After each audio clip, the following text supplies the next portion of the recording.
avec nous. Bravo, Ousmane bravo Dembélé qui à Ousmane Dembélé pour son ballon d'or. 100% mérité son ballon d'or, je trouve, personnellement. Et de toute façon, encore une fois, moi j'avais dit, mais juste quand tu posais les faits froidement, et ça c'est un truc que les journalistes ils prennent toujours en compte, genre gardez-le, rappelez-vous-en pour les prochaines années, les journalistes, ce bail de nomination et tout, ça rentre trop en ligne de compte pour eux. Donc Dembélé, au PSG, a gagné tout ce qu'il a gagné, et ensuite il a été élu meilleur joueur de Ligue 1, meilleur joueur de la Ligue des Champions. Et en plus, c'est un offensif. Donc ça rentre trop en ligne de compte. Comment, en étant un offensif qui est élu meilleur joueur de Ligue 1, meilleur joueur de LDC, il aurait pu avoir Hakimi ou Vitinha ou n'importe qui lui passe devant? Pour moi, à partir du moment où il y avait ça, c'était impossible. Et de même, je ne croyais pas trop au bail de la propagande internationale. Merci Dimé pour le recep. La propagande internationale pour Yamal, là. Moi, je vous l'ai dit, pareil, opinion, encore une fois, c'est la mienne, hein, si vous n'êtes pas d'accord, je respecte. Tout en reconnaissant que ça peut avoir un peu un impact, un peu, je trouve qu'on surestime à la mort tous ces délires de propagande, de pousser pour tel joueur, machin, nanan. Je dis pas que ça n'a pas d'impact. Mais déjà, nous, en France, 95% des journalistes qui votent ne parlent pas français. Ils ne voient pas les tweets, ils ne voient pas les articles, ils ne voient pas ce qu'on dit. Donc, on ne va pas les influer, évidemment. Les influencer, pardon. Influer sur eux. Et de deux, en fait, quand c'est à la faveur de 100 journalistes, t'as toujours des votes bizarres et des mecs qui votent n'importe quoi, c'est sûr. Chaque année, il y a des votes blagues qui ressortent. Mais globalement, ce délire d'influence et de pousser derrière un joueur pour qu'il soit mis sur le devant et tout, je trouve que c'est un peu surcoté. Voilà, c'est un peu surcoté.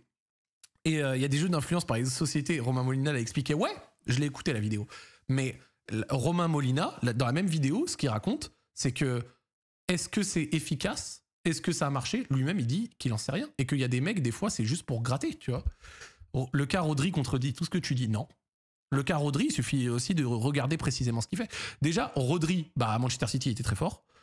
Et il fait un Euro où il finit meilleur joueur de l'Euro. Il est élu meilleur joueur de l'Euro. On peut penser que c'était pas lui le meilleur joueur de l'Espagne. C'est pas un scandale. Cette équipe espagnole avait plein de joueurs excellents. Mais c'est lui qui a été élu ça. À côté de ça, Vinicius, il est pas meilleur joueur de Liga et pas meilleur joueur de LDC. Et je dis ça alors que pour moi, Vini le prenait. Hein. Il était le facteur X du Real sur la deuxième partie de saison en LDC. Pour moi, il a porté l'attaque du Real d'une manière, c'était fou. Mais Bellingham, son coéquipier, est élu meilleur joueur de Liga. Toni Kroos fait aussi une très grosse saison. Carvajal est le plus titré, donc il pécho des titres aussi au passage. Donc quand les joueurs du Real se sont bouffés parce qu'il n'y avait pas un au-dessus de la mêlée, un peu comme Dembouz, Rodri, en embuscade, entre guillemets, il en a profité et il est ressorti devant. Et moi, ça me choque pas du tout. Et pour ceux qui disaient Carvajal, encore une fois, et ça, j'espère qu'un jour vous allez le comprendre, mais je pense que ça rentrera absolument jamais. Les gars, ce n'est quasi jamais le joueur le plus titré qui gagne le ballon d'or. Faut arrêter votre feuille à ok, tel joueur, il a un peu bien joué, il a gagné le plus de titres, c'est lui le ballon d'or. Ça n'a jamais marché. Donc en fait, il y a des gens qui continuent d'appliquer une logique qui n'a jamais marché et après chaque année ils crient au vol. Donc oui, Varane 2018, Jorginho 2021, Carvajal l'année dernière, ce que tu veux. Non, ça marche pas. Ça marche pas. Ça marche pas. Les titres sont une variable importante, et d'ailleurs Dembouz a les titres. Hein. C'est aussi ça qui fait un cas pour lui. Mais tu as les titres, plus la performance individuelle, plus les différentes nominations, meilleur joueur de Ligue 1, meilleur joueur de LDC. Et c'est ça qui le fait aller, pour moi, au-dessus de ses coéquipiers. D'ailleurs, soit dit en passant, au final, il y a Vitinha qui fait 3e. Vitinha fait une excellente saison et les titres avec le Portugal le carry. Mais voilà quoi.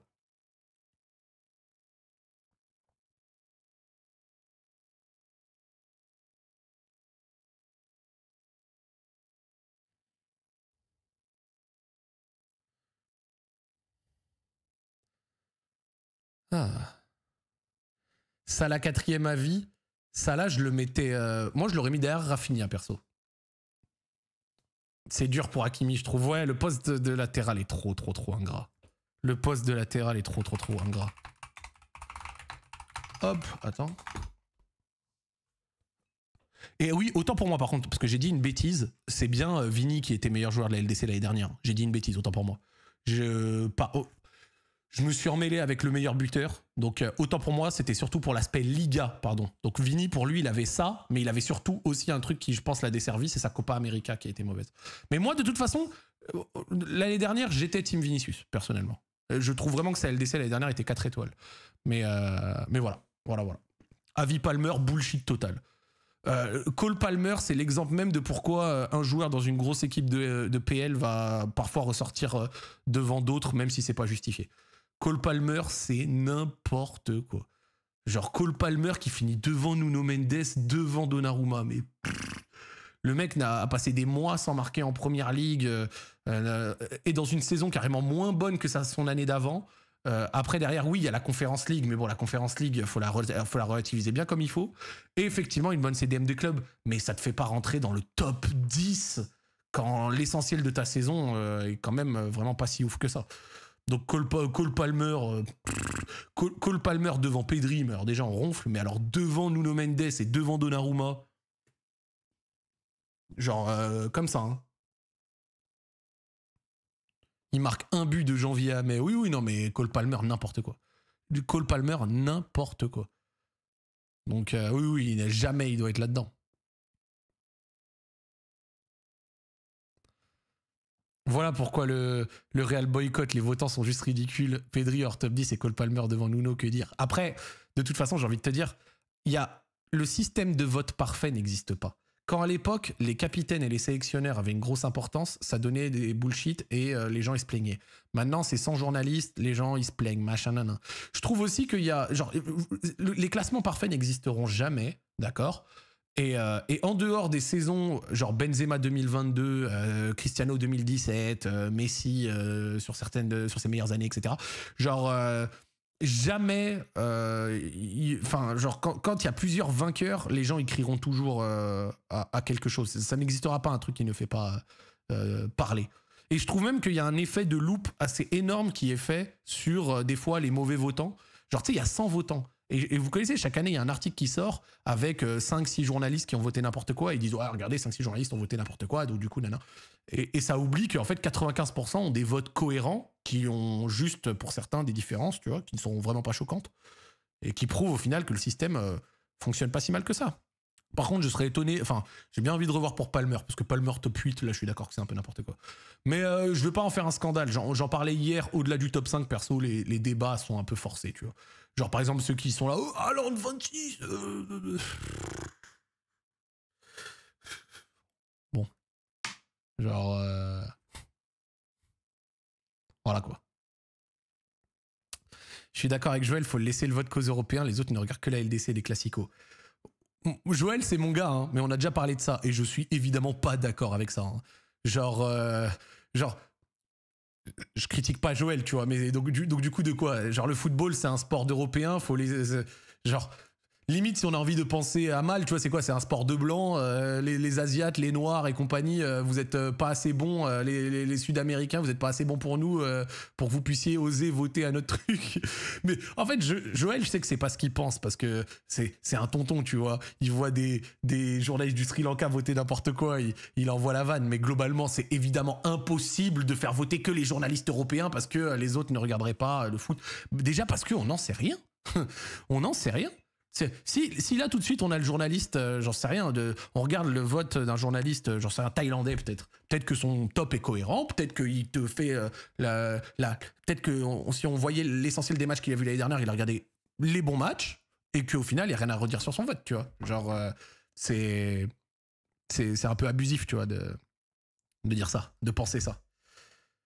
Non Zach, les Sud-Américains ne regardent pas PSG Angers, t'as pas besoin de regarder PSG Angers pour savoir pour être un votant au Ballon d'Or. Hein. Parce que par contre, à côté de ça, genre, il y a 30 nominés. Bon, après, ils votent pas sur les 30 nominés, mais il y a beaucoup de nominés, etc. Ils ne regardent pas les 50 matchs, même du top 10 des nominés. Hein. Genre, c'est sûr et certain, tu vois. Les time zones de ces continents regardent même pas les matchs. Ben après, les gars, si c'est des journalistes football, même si c'est des continents... vous savez que le football est le sport le plus populaire, même dans des endroits où c'est UTC plus 7 plus 8. Donc ce que j'essaye de dire, c'est que vu que c'est des journalistes football, parler football, c'est leur métier. Donc même si ils regardent la nuit ou alors en replay, ben ils doivent le faire quand même parce que ça reste leur métier. Donc ce truc de oui mais c'est plus 6 heures là-bas, c'est sûr qu'ils regardent pas les matchs.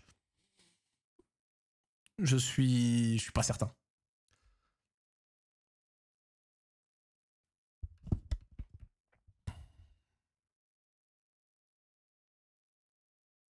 Il y a un tweet qui montre que Ousmane rentre dans le cercle très fermé Ballon d'Or, LDC, CDM. C'est intéressant. C'est intéressant. Bah, Ballon d'Or, rien à dire. LDC, rien à dire. L'un des facteurs X. Sa CDM factuel. Après, sa CDM 2018, il n'a pas un impact énorme. Il joue le premier match, puis après, il passe tout le reste de la CDM sur le banc, quoi. Donc, je pense qu'il aimerait avoir une LDC plus enfin, une CDM plus représentative, évidemment. Mais voilà.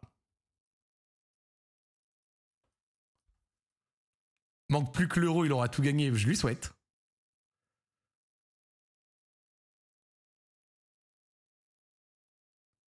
Mais vraiment, Cole Palmer 8ème. Cole Palmer 8ème. On va pas encore faire des caisses, encore une fois, mais Cole Palmer 8ème, genre... pour moi, c'est n'importe quoi. N'importe quoi.